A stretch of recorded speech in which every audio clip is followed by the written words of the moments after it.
Got this right here. Truer words have never been spoken by a mug, let me tell you.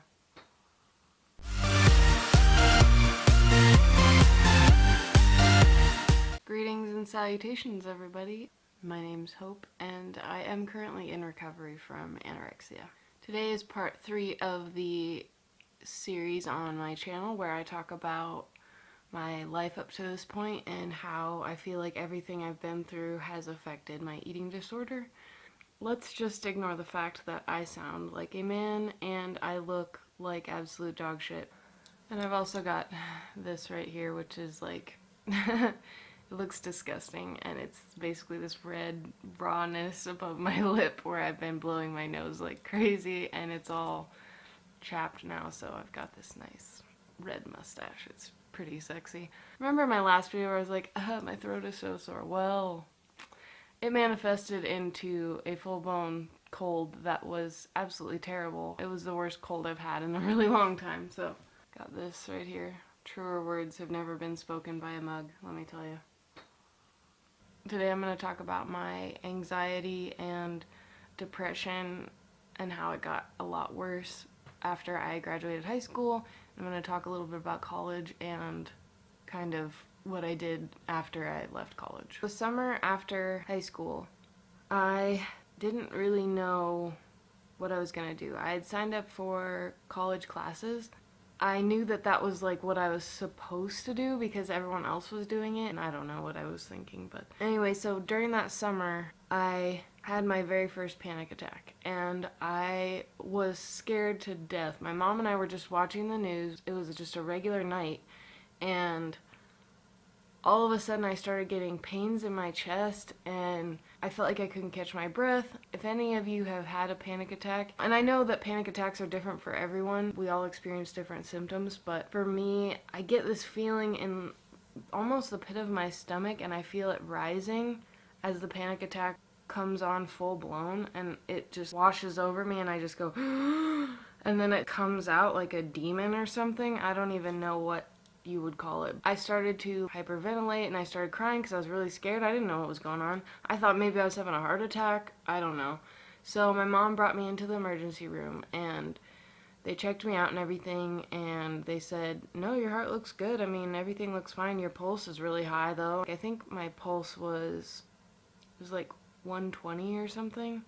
My blood pressure was high too, but of course I don't remember what that was. They did an EKG and everything, and then they told me that they wanted this heart doctor to see me. It was a ways between my panic attack and when I was going to see the heart doctor. And this is really embarrassing for me to talk about because I can't believe that I did this. I went through this period where I thought that there were these little bugs in the house. And these bugs are a real thing. They're called carpet beetles. They're just these little tiny beetles that are maybe the size of like your pinky nail. They feed on carpet fibers, and usually when you have them you vacuum and they're gone, whatever, but I don't know, I'm no carpet beetle expert here, but I sure thought I was, and I made them out to be this huge thing because I was terrified that they were going to bite me and crawl into my bed at night and crawl into my ears and my nose. I thought that they were infesting the house basically, and like that they were in the walls, and I would go up to the wall and I would listen and I would say, do you hear him? Do you hear him? Do you hear that rustling? My mom would just be like, no, there's nothing. They're not in the walls. It was not a shining moment for me. So I excessively cleaned the house and just tried to make sure that there was no trace of them as far as I knew, and what made me comfortable, which I was never comfortable. So then I ended up going to see the heart doctor, and since I was a minor at the time, technically I was like 17, they had me see this children's heart doctor, and he was so sweet. He prescribed me anti-anxiety medication because he checked out my heart and everything, and it was fine. It was clonazepam, and I was supposed to take it every time I felt a panic attack coming on, or I felt like I was in a situation where I might have a panic attack. I mean, they worked, but they just made me so fuzzy-headed. For me, the anxiety medication would put me in this fog almost. I felt like I was standing in a dark room with like a smoke machine. That's the best way I can describe it. Like I couldn't think about anything. So I mean, I guess is that what they're supposed to do? I mean, I don't know. So I used those for a period of time. I started college in the fall and I ended up seeing an on-campus counselor through the school, and she was a whole lot of no help. But she was pretty much the only option I had because the insurance that I had through the school pretty much only paid for someone through their healthcare center. I saw her for a bit and she recommended that I go on this depression medication, Lexapro, and I think I took it for a while and it gave me really bad headaches, and then I stopped taking it. I was seeing her because I was trying to figure out why I was having these anxiety attacks. I had a lot of anxiety around school in general because I had to go on campus, and even though I went to the smaller campus in my area, it was still really scary. I was very, very insecure and just felt like I was socially awkward, and I just didn't have enough confidence to like approach people and just be myself. In one of my classes, I actually reconnected with a girl that I had gone to high school with, and we weren't super close in high school, but we ended up becoming really close when we took this writing class together in college. And she struggled with her weight as well. We ended up finding out that we both had PCOS. So we kind of bonded over that and our struggles with our weight, and we felt like we understood each other, you know? And we got pretty close.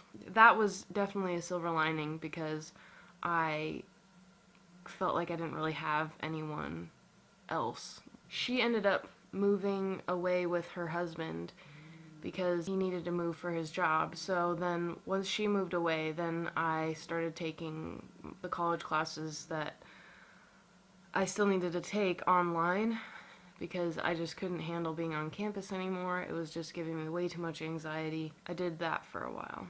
I didn't know what I wanted to do as far as college went. I thought I wanted to major in English or something with writing. But then I kind of thought maybe I want to do social work, or maybe I want to work with animals. I had no clue what I wanted. And I felt like I was just wasting money because I had a lot of student loans that started to accumulate, and they accumulated very quickly. I felt like I was treading water, so I was like, maybe I'll just leave college and go work for a while, and then maybe I'll figure out what I want to do.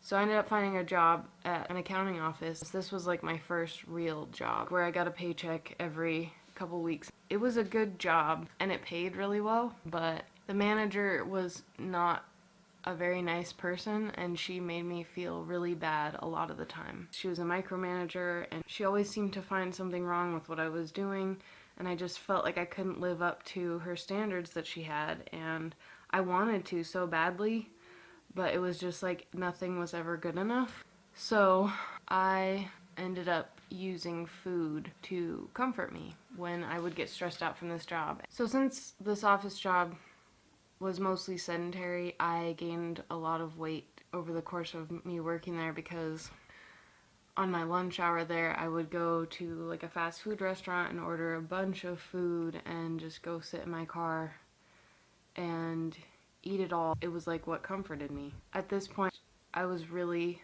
really sad and depressed, and I felt hopeless because I knew that I had to keep this job because it paid really well, and I had just gotten a car and I was making payments on that. I was trying to pay it off quicker, so I was like trying to make double payments, and I was also paying off these student loans that I had accumulated for going to school for nothing, basically, because I had no idea what I was doing. So it was just like, what was I doing? I had no idea. I just felt like I was kind of stuck in a loop and I didn't know what to do. I just knew that food was there to comfort me. My friend that I had ended up bonding with in college came back to visit. She looked completely different. She had lost all this weight, and she told me that she had had gastric bypass surgery. At this point, I didn't really know anything about gastric bypass surgery. I just knew what kind of the media had told me and what she had told me, basically, that it was for.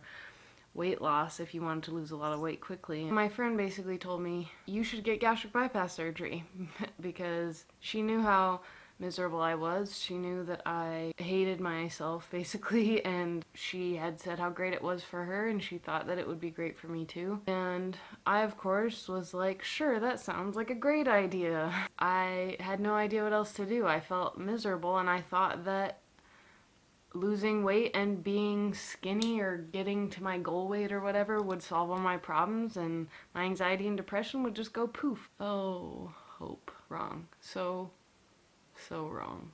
So I decided to get gastric bypass surgery. I'm going to end the video here because I'm going to talk about my gastric bypass surgery in the next video. Basically just everything about it, the weight loss, and what came after. Let me know if you've experienced any panic attacks or if you suffer from anxiety and depression. If you do, I'm so sorry because it's extremely debilitating, and anyone who hasn't been through it has no idea.